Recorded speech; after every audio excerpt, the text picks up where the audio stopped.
ہوتی ہیں. مثال کے طور پہ ایک فیوڈل سوسائٹی تھی یورپ کے اندر, وہ کیپٹلسٹ سوسائٹی بنی.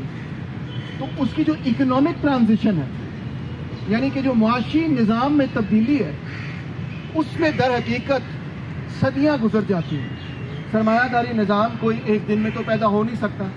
کارل مارکس کی تحریریں جب ہم اٹھا کے پڑھتے ہیں تو اس میں ہمیں پتہ یہ چلتا ہے کہ یورپ کے اندر 16ویں صدی کے اندر سرمایہ داری نظام در حقیقت شروع ہو چکا تھا, مگر سرمایہ دار حیثیت ایک طبقہ یورپ کے کسی ملک پر بھی 16ویں صدی میں حاکم نہیں تھی. ایک طبقہ تھا ایک پوری اکانومی کے اندر جس میں حاکم در حقیقت جاگیردار یا آپ کہہ لیں فیوڈل لارڈز ہوا کرتے. اٹلی کے اندر ہم نے سنا میڈیچی فیملی کا, مگر اٹلی کے اندر, وینس کے اندر, روم کے اندر جو اوور آل ریاستی ڈھانچہ ہے وہ کیا تھا آپ جانتے ہوں گے. یا آپ نے سنا ہوگا کہ انگلینڈ کے اندر سرمایہ داری نظام شروع ہوا, مگر آپ اچھی طرح جانتے ہوں گے کہ انگلینڈ کے اندر جو طبقہ اقتدار میں تھا وہ تو انگلینڈ کے ٹیوڈرز وغیرہ تھے, بادشاہ تھے. فرانس میں پہلی دفعہ 1789 میں کارل مارکس خود لکھتا ہے کہ جو سرمایہ دار طبقہ ہے it holds exclusive political power. یہ میرے لفظ نہیں, مارکس کے لفظ ہیں کہ وہ ایکسکلوسیولی اب سیاسی اقتدار میں پہلی دفعہ تاریخ میں 18ویں صدی کے آخر میں جا کے فرانس میں پہلی دفعہ سرمایہ دار طبقہ جو ہے وہ اپنی طبقاتی حاکمیت قائم کرنے میں کامیاب ہوتا ہے.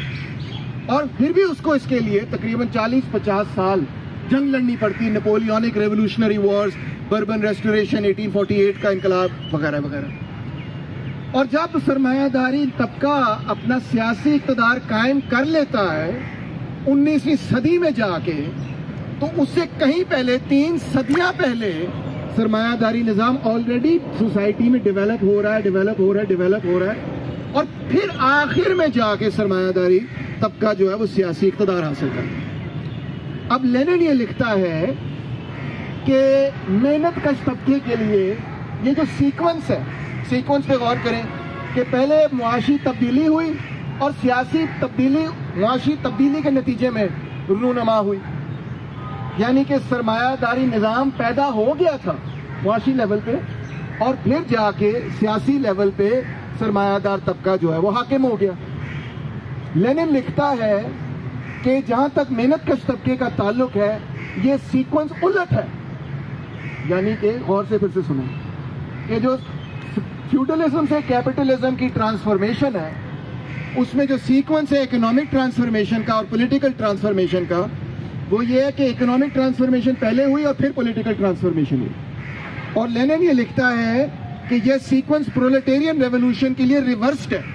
ریورس کا مطلب یہ ہے کہ پہلے محنت کش طبقہ سیاسی اقتدار حاصل کرے گا اور پھر وہ سوشلزم کو آہستہ آہستہ کر کے بنائے گا. اور خاص طور پہ ان ملکوں کے حوالے سے جہاں پر کہ ایک نیم جاگیرداری, نیم سرمایہ داری نظام ہے, جیسے کہ روس میں تھا, جیسے کہ چین, جیسے کہ ویتنام, جیسے کہ پوری تھرڈ ورلڈ کنٹریز میں تھا. تو وہاں پہ اگر مزدور طبقہ اقتدار حاصل کر دیتا ہے تو اس کی جو ٹرانزیشن ہے کہ وہ سوشلزم کیسے کنسٹرکٹ کرے گا وہ اتنی ہی زیادہ, وہ ٹرانزٹری فیز اتنا ہی زیادہ لمبا ہوگا. سیاسی اقتدار وہ پہلے حاصل کر لے گا اور معاشی نظام اس کو آہستہ آہستہ کر کے بنانا پڑے گا, اور جب وہ بنانے میں کامیاب ہو جائے گا تو پھر کہیں جا کر ہم کامن اسٹیج آف سوسائٹی میں انٹر ہوں. غور کیجئے اسٹیٹ اینڈ ریولوشن میں لینن کے الفاظ ہیں. The Marxist doctrine of the state has been subjected to distortion. During the transition from feudalism to capitalism, the new economic system arises gradually. It develops and grows stronger, and finally the political structure is adapted to the new economy. غور کریں, economy پیدا ہو گئی ہے, پھر political structure میں تبدیلی آئی. The political form is a product of the economic changes. In socialism, on the other hand, political power is seized by the working class, and only then does it begin to transform the economy according to socialist principles. وہی بات جو میں نے آپ کو سمجھائی اردو میں وہ انگریزی میں یہاں لکھی ہے. اب جب لینن نے اقتدار حاصل کیا, لینن کی پارٹی نے سوویت یونین کے اندر محنت کش طبقے نے اقتدار حاصل کیا, تو اس نے کئی آرٹیکل لکھے, the tax in kind, left wing communism وغیرہ, جس میں وہ یہ کہتا ہے کہ ابھی ہم نے سوشلزم بنایا نہیں ہے، اب ہم سوشلزم بنانا شروع کریں گے، بلکہ وہ یہ کہتا ہے کہ اگر ہم سوویت یونین کا تجزیہ کریں معاشی، تو اس میں جو موڈ آف پروڈکشن ہے اس میں سب سے زیادہ موڈ آف پروڈکشن سوشلسٹ نہیں ہے، کیپٹلسٹ بھی نہیں ہے، پیٹی بورژوا ہے۔ یہ دیکھیں کیا لکھتا ہے، وہ کہتا ہے the petty bourgeois elements surround us on all sides. It penetrates deep into the very economy. The small commodity producers constitute an overwhelming majority in our country. اب تعداد کے اعتبار سے سب سے زیادہ کون سا طبقہ ہے؟ پیٹی بورژوا۔ یہ اس وقت کی بات کر رہا ہے جب اقتدار آلریڈی بولشوک پارٹی کے پاس ہے۔ And capitalism inevitably arises from them continually and spontaneously. What we have today is a struggle between socialist principles and capitalist restoration. And although we have political power, سیاسی اقتدار ہمارے پاس ہے, the economic foundation is still mixed with elements of petty bourgeois capitalism very much present. اس کے آگے وہ کہتا ہے کہ جی 5 سیکٹر اکانومی کے. These are patriarchal. Patriarchal سے اس کی مراد یہ ہے کہ جو پیزنٹ اکانومی تھی, جس کو نیچرل اکانومی بھی بولا جاتا تھا ایک زمانے میں. Number 2 small commodity production. Number 3 private capitalism. Number 4 state capitalism. And number 5 socialism. اور اس میں تعداد کے اعتبار سے سب سے زیادہ کون سی اکانومی ہے؟ وہ جو پیزنٹ اکانومی اور اسمال پیٹی بورژوا پروڈکشن سب سے زیادہ ہے. کہتا ہے clearly in our economy small commodity production predominates and socialism although it already exists is only gaining strength. ابھی مضبوط ہو رہا ہے. اب آگے سنیں حیران کن بات. کہتا ہے for us state capitalism would be a step forward. اگر ہم ریاستی سرمایہ داری نظام بنا لیں تو یہ آگے کی طرف قدم ہوگا. کتنی عجیب سی بات لگ رہی ہے. As compared with the present state of affairs in our Soviet Republic. If in approximate 6 months time state capitalism had been established in our republic, this would be a great success and sure guarantee that within a year socialism will have gained a permanent firm hold and will have become invincible in our country. State capitalism بنانا پڑے گا مجھے. اگر میں 6 مہینے میں state capitalism بنا گیا تو socialism کامیاب ہو جائے گا. عجیب سی بات لگ رہی ہے نا آپ کو, ہے نا؟ مزیدار بات بھی ہے اور عجیب سی بات بھی ہے. کیوں؟ کہتا ہے because state capitalism is immeasurably superior to our present economic system. اس وقت معاشی نظام ہے اس سے بہتر ہے ریاستی سرمایہ داری نظام آ جائے. State capitalism would mean that large scale production would develop, that large scale state controlled accounting and control would have been established, that the central power would have been able to organize and regulate economic life and to restrain petty bourgeois anarchism. یہ جو پیٹی bourgeois economy ہے یہ بیکار ہے. ہمیں large scale economy میں transition کرنا ہے, اور اس ٹرانزیشن کے لیے اگر ہم ریاستی سرمایہ داری نظام کو استعمال کریں جو کہ پرولتاری طبقہ کنٹرول کرے گا تو یہ ہمارے لیے بڑی پازیٹیو چیز ہوگی. وہ کہتا ہے, آگے لکھتا ہے لیفٹ ونگ کمیونزم ہے infantile disorder childish and petty bourgeois mentality میں لکھتا ہے although the proletariat has captured political power, سیاسی اقتدار تو مزدور طبقے کے پاس ہے, it has not yet eliminated the petty bourgeois economic relations. ہمارے معاشی تعلقات پیٹی بورژوا ہیں. The state sector of the economy is socialist. ہمارے پاس ایک state sector ہے وہ socialist ہے. But the non-state sector is still deeply imbued with petty bourgeois tendencies. Non-state sector سارا petty bourgeois ہے. اس کو تبدیل کرنا ہے لارج اسکیل انڈسٹری میں. اس سے ہمیں کیا سبق لینا چاہیے؟ ہر بندہ یہ بات قبول کرتا ہے کہ 1917 میں جو انقلاب ہوا وہ سوشلسٹ انقلاب ہے, مگر جب آپ معاشی تجزیہ کریں گے سوویت یونین کا تو لینن بھائی جان خود آپ کو بتا رہے ہیں کہ معاشی تجزیہ تو آپ کو یہ بتا رہا ہے کہ سوویت یونین کی جو اکانومی تھی اس کا جو موڈ آف پروڈکشن تھا اس میں جو سب سے بڑا حصہ تھا عددی اعتبار سے وہ تو پیٹی بورژوا تھا. وہ تو بورژوا بھی نہیں تھا, وہ تو لارج اسکیل کیپٹلسٹ بھی نہیں تھا, سوشلسٹ تو بڑی دور کی بات. اور وہ کہتا ہے کہ اس پیٹی بورژوا اکانومی کو ہم نے پہلے اسٹیٹ کیپٹلسٹ اکانومی اور اسٹیٹ کیپٹلسٹ اکانومی سے ہم نے ایک سوشلسٹ اکانومی میں تبدیل کرنا ہے. اب دیکھیں لینن پھر بھی یہ کہتا ہے کہ یہ نہیں کہتا کہ ہمارے سے ہم اس کو سوشلسٹ کہتے ہیں, ہم اس اعتبار سے اس کو سوشلسٹ کہتے ہیں کیونکہ محنت کش طبقے کی, پرولٹیریٹ کی, مزدور طبقے کا سیاسی اقتدار تھا. اکانومی مکس تھی, اقتدار مزدور طبقے کا تھا, اس لیے ہم اس کی کیریکٹرائزیشن کرتے ہیں کہ بھائی جان وہ سوشلسٹ ہیں, اگرچہ ابھی موڈ آف پروڈکشن سوشلسٹ وہ بنا رہے ہیں. اب آتے ہیں سرکار اس سوال پر کہ اگر اس بات کو آپ قبول کر لیتے ہیں سوویت یونین کے لیے تو کیا یہ چین کے لیے درست ہے؟ ہوتی ہے بات کہ نہیں؟ سوال یہ آپ سے ہے کہ چین کے اندر کس طبقے کا سیاسی اقتدار ہے؟ اس میں تو کوئی شک ہی نہیں، یہ تو ثابت کرنے کی ضرورت ہی نہیں کہ چائنا کی اکانومی ایک مکسڈ اکانومی ہے. تو آپ بھی جانتے ہیں، میں بھی جانتا ہوں، فارن انویسٹمنٹ بھی آتی ہے وہاں پہ، کیپٹلزم بھی ہے، ایک بڑا سوشلسٹ سیکٹر بھی ہے، ایک پیزنٹری کا سیکٹر، پیٹی بورژوا سیکٹر بھی ہے، وغیرہ وغیرہ. مگر ہم چین کو کیا کہیں گے کہ چین بذاتے ایک بطور ملک سوشلسٹ ہے یا کیپٹلسٹ ہے؟ اب بہت سارے ہمارے دوست اور ساتھی جو مارکسسٹ ہیں وہ اس کا بیٹھ کے معاشی تجزیہ کرنا شروع کر دیتے ہیں، جی اکانومی اس طرح ہے، اکانومی اس طرح ہے، اکانومی اس طرح ہے. یہ تجزیہ ہی غلط ہے. در حقیقت دیکھنے کی ضرورت یہ کہ سیاسی اقتدار کس طبقے کے پاس ہے چین میں. That is the real question.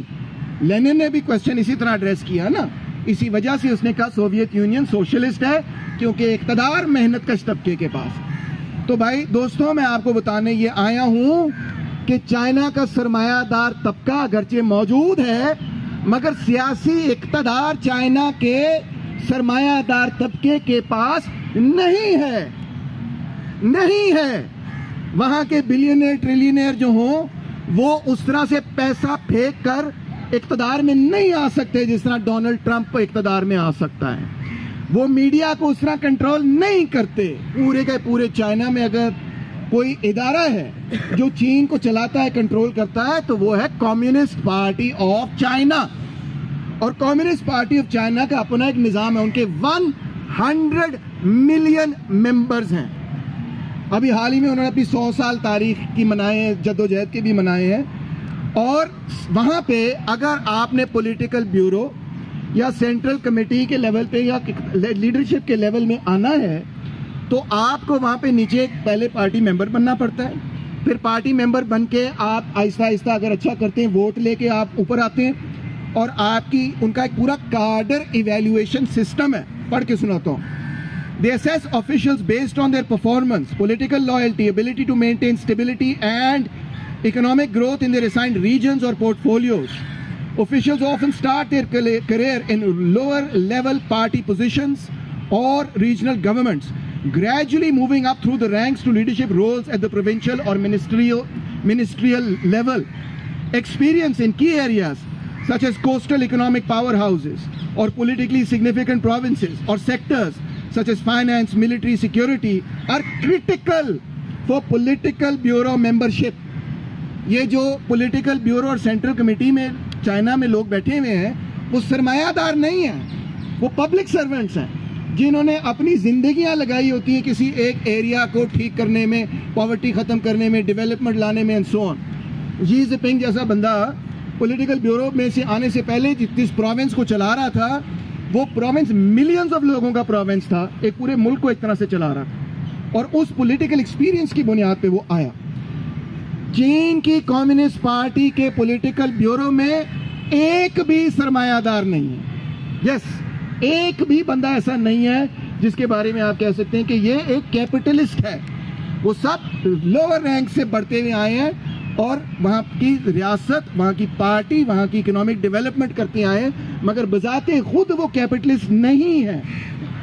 چین کی سینٹرل کمیٹی، پارٹی کی سینٹرل کمیٹی میں ایک بھی کیپٹلسٹ نہیں ہے. کوئی شیکما جو ہے وہ ان کے پولیٹیکل بیورو یا سینٹرل کمیٹی کا ممبر نہیں ہے. 2001 میں ینگ زمن نے ایک پالیسی کی کہ وہ کیپٹلسٹ جو بہرحال پارٹی سے لائل ہیں یا چین سے لائل ہیں ان کو ہم پارٹی میں لیں گے، مگر ان کے لیے انہوں نے ایک علیحدہ ادارہ بنایا جس کا نام ہے the Chinese People's Political Consultative Conference. اور یہ کوئی بھی ہائر لیول ادارہ نہیں ہے، یہ پارٹی کے ڈیسیجن میکنگ کا ادارہ نہیں ہے. یہی وجہ ہے کہ پارٹی جب چاہتی ہے، اگر وہ سمجھتی ہے کہ کسی نے ایسا کوئی کام کیا ہے جو کہ ملک کے مفاد کے خلاف ہے، کسی سرمایہ دار نے، تو وہ 2 سیکنڈ کے اندر اس سرمایہ دار کو فارغ کر سکتی ہے. مثال کے طور پہ ریسنٹلی آپ نے سنا ہوگا کہ علی بابا کے خلاف پارٹی نے موو کیا کیونکہ علی بابا اینٹی ٹرسٹ لاز کے خلاف تھا اور Chinese Communist Party antitrust laws, anti monopoly laws متعارف کرانا چاہتی تھی اور علی بابا نہیں جیت سکا، پارٹی جیتی. اسی طرح انہوں نے 10 سینٹ کمپنی کے خلاف موو کیا وہ کمپنی نہیں جیت سکی, پارٹی جیتی, گورنمنٹ جیتی. اسی طرح انہوں نے کئی میجر کیپٹلسٹ کنسرنز کو بالکل دبا دیا ہے اور کہا کہ آپ نے آگے نہیں جانا. انفیکٹ شی جن پنگ کے پیریڈ میں اگر آپ دیکھیں, کسی بھی اخبار کو اٹھا کے دیکھیں, نیو یارک ٹائمز دیکھ لیں, واشنگٹن پوسٹ دیکھ لیں, کوئی بھی اخبار اٹھا کے دیکھ لیں, تو وہ کیا لکھتے ہیں کہ اس کی لیڈرشپ کیا ہے. وہ کہتے ہیں کہ شی جن پنگ جو ہے, ہی از ری اسیٹنگ اسٹیٹ کنٹرول اوور کی سیکٹرز آف دی اکانومی. ٹیک بھی اس میں شامل ہے, فائنینس بھی اس میں شامل ہے. مزید یہ کہ وہ ریگولیشنز اور ریسٹرکشنز آن کیپٹلزم کو مزید متعارف کرا رہا ہے, مزید ویلتھ ری ڈسٹریبیوشن کروا رہا ہے. اس کا نعرہ ہے کامن پراسپیرٹی, کہ سب جو ہیں وہ امیر ہوں اور بہتر ہوں اور خوشحال ہوں. گریٹر پارٹی اوورسائٹ, کہ پارٹی زیادہ نگرانی رکھے گی. اینٹی کرپشن کیمپین, جس کی زد میں اکثر و بیشتر سرمایہ داری آتے ہیں. And tightening control over financial markets. تو آخر میں یہ کہوں گا کہ چین ایک ایسا ملک ہے جہاں پہ کمیونسٹ پارٹی اقتدار میں ہے, اور کمیونسٹ پارٹی نظریاتی اعتبار سے ایک مارکسسٹ لیننسٹ پارٹی ہے, اور اپنی کارکنان کے حساب سے ایک پرولٹیریٹ پارٹی جس کے 100 ملین ممبرز ہیں, جس کی 100 سالہ تاریخ ہے, جس میں انہوں نے انقلاب بھی برپا کیا اور پھر چین کی ماڈرنائزیشن میں ایک کلیدی کردار ادا کیا. اور اس پارٹی کے اندر سرمایہ دار نہیں چھا سکتا, اور نہیں چھایا ہوا اس وقت. اگر آئندہ چھا گیا تو میں خود آپ کو آ کے بتاؤں گا کہ وہ تو چھا گئے, ایسا نہیں ہے. میں یہ کہتا ہوں کہ سوشلزم کبھی بھی, ایڈوانس سوشلزم چین کے اندر اس صورت میں نہیں آئے گا اگر وہاں کی کمیونسٹ پارٹی کا اقتدار ٹوٹ گیا. اگر وہاں کی کمیونسٹ پارٹی کا اقتدار ٹوٹ گیا تو وہی حال ہوگا چین کا جو سوویت یونین کا ہوا تھا, یعنی کہ وہ کئی دہائیاں پیچھے جائیں گے اپنی ترقی میں. اس کی وجہ یہ ہے کہ محنت کش طبقہ جب اپنا اقتدار کھو دے گا اور سرمایہ دار اقتدار حاصل کرے گا تو وہ ریاستی سرمایہ داری نظام کو سرمایہ داروں کے حق میں استعمال کرے گا. جبکہ جب محنت کش طبقہ اقتدار میں ہوتا ہے تو وہ اس ریاستی سرمایہ داری نظام کو کنٹرول کر کے 850 ملین لوگوں کو پاورٹی سے نکالنے میں کامیاب ہو جاتا ہے, جو کہ چین نے کیا ہے. تو اس لیے اس بات کو سمجھنے کی ضرورت ہے کہ اقتدار حاصل کرنا ایک کام ہے اور نسبتاً آسان بھی ہے, مگر ایک تھرڈ ورلڈ کنٹری کو, ایک ایسی کنٹری کو جہاں پہ افیم کی ریل پیل ہوا کرتی تھی, جہاں پہ پروسٹیٹیوشن کی ریل پیل ہوا کرتی تھی, جہاں پہ خواتین کے پیر باندھ دیے جاتے تھے, جو فیوڈلزم کی سب سے گھٹیا شکل ہمیں نظر آتی تھی ایشیا کے اندر, اس کو تبدیل کر کے ایک ایسا ملک بنانا جو آج کہہ سکے کہ جناب عالی ہم جو ہیں وہ اب ایک ایڈوانسڈ کنٹری بن چکے ہیں, ایک ایسا ملک بن چکے ہیں جو کہ آنکھوں میں آنکھیں ڈال کے کسی بھی ملک کے ساتھ مقابلے پہ کھڑا ہے. تو یہ کام تھا سرمایہ داری نظام کا نہیں, یہ کام صرف اوپننگ اپ کا نہیں تھا. اگر صرف مسئلہ یہ ہوتا کہ وہ چین نے اوپننگ اپ کر لی تو سارا مسئلہ ٹھیک ہو گیا, تو ہم نے کم اوپننگ اپ کی ہے پچھلے 40 سال میں, ہمارا کیوں نہیں مسئلہ حل ہو رہا؟ ابھی آپ دیکھ لیں, اورنگزیب صاحب نے کہا میں نے $600 ملین لے لیے 11% انٹرسٹ ریٹ پہ, دیکھنا کتنا کباڑا نکلے گا اگلے چند سالوں کے اندر. تو ہم تو بڑے اوپننگ اپ کر رہے ہیں. نو, کمیونسٹ چائنا کی ترقی کا راز ہے ان کی پارٹی در حقیقت, اور چائنیز اس چیز کو بڑی اچھی طرح سمجھتے ہیں. اور پارٹی کا در حقیقت راز یہی ہے کہ وہ سرمایہ داروں اور جاگیرداروں کی پارٹی نہیں. کمیونسٹ پارٹی آف چائنا تنظیمی اعتبار سے اور نظریاتی اعتبار سے در حقیقت وہاں کے محنت کش طبقے کی پارٹی ہے, اور یہی ان کی کامیابی کی در حقیقت وجہ تھی. بہت شکریہ.